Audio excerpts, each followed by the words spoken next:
Okay, now that I got you kind of in view there, I'm going to do a quick video on stippling. Move this out of the way for a minute so I can show you my stippling point. Turn off the graver. This is my stippler. I made this out of a carbide. Pretty simple. Just face ground two sides into a carbide and then two more sides. Two long sides, two shorter sides.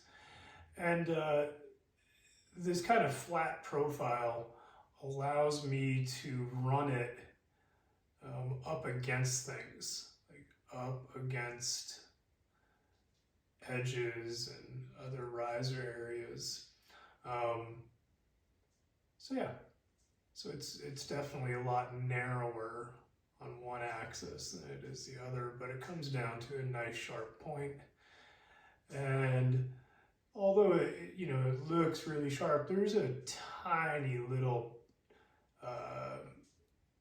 dudded spot on the point. You can just see that right there. And that's what I use for stippling. And stippling gives me texture around engravings like this. You can see where this is stippled around the engraving, and then it stops at my engraved line.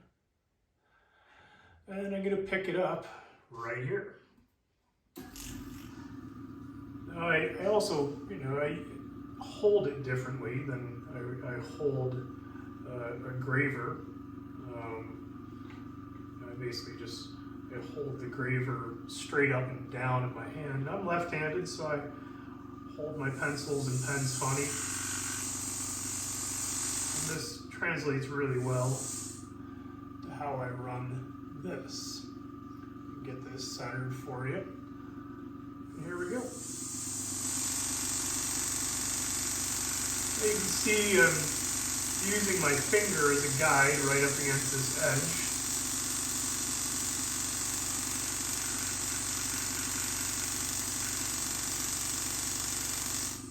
It allows me to keep the point where I want it. I have a tendency to do that just about everywhere I go with the stippler. Basically bearing the shank of the stippler into the meat of my finger, and then just kind of moving the meat of my finger around to move the stippler to where I want it to go. Setting up on this small area.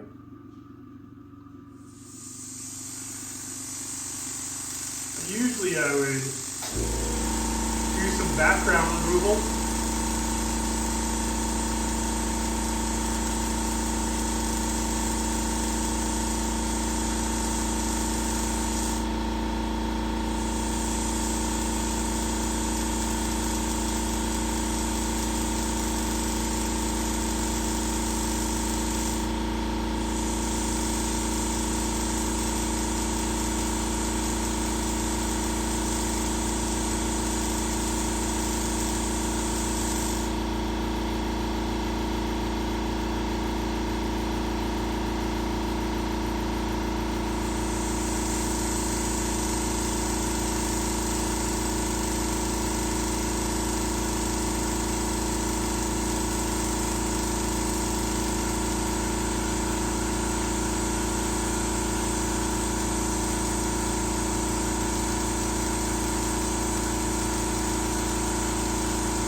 As I was saying, I didn't want to speak over the compressor.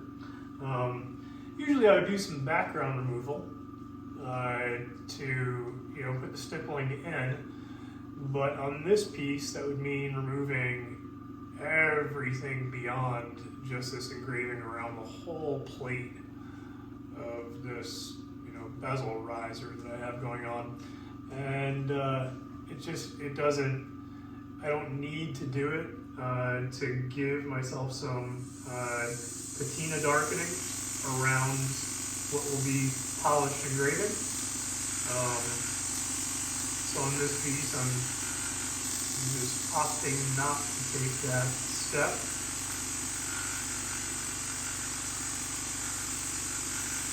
The stippling is a pretty, easy and quick process. It adds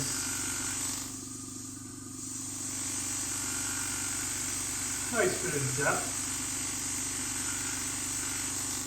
variation of texture.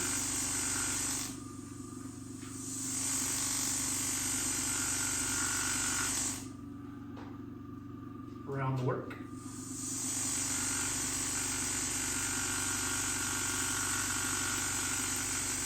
I'm big on multiple textures, as can be seen in a lot of my work, from polished areas to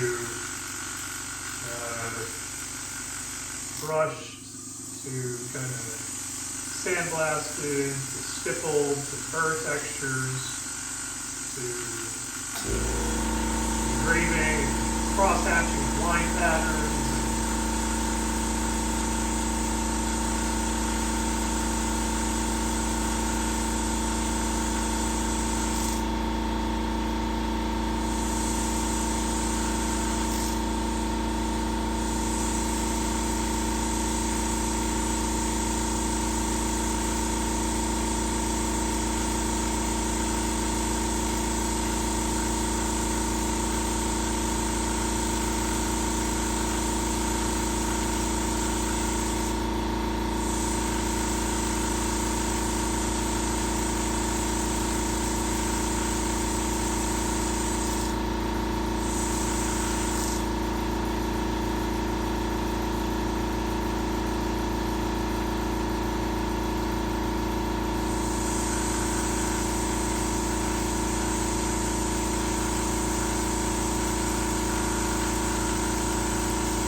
So I imagine you kind of get the gist of what's happening here.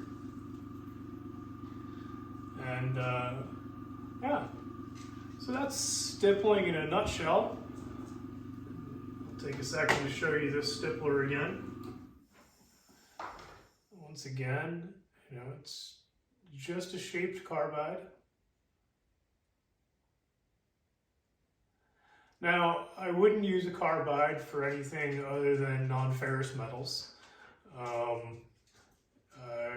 Striking a carbide point with steel and titanium or nickel-plated metals, anything with a tougher hardness, I wouldn't use a carbide for.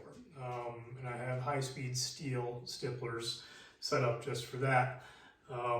But in this case, I'm stippling sterling silver, and this is the one that I have set up for stippling my sterling. So I hope you all can find this entertaining and informative. And once again, hit that like and subscribe. Tune in for more. I'm always going to be producing more videos and little tips and tricks and just showing you the work that I'm doing as I'm doing it. And if you can find a way to enjoy it, let me know what you want to see more of. And I'll be sure to try to appease all my subscribers and followers. Thanks again. See you on the next round.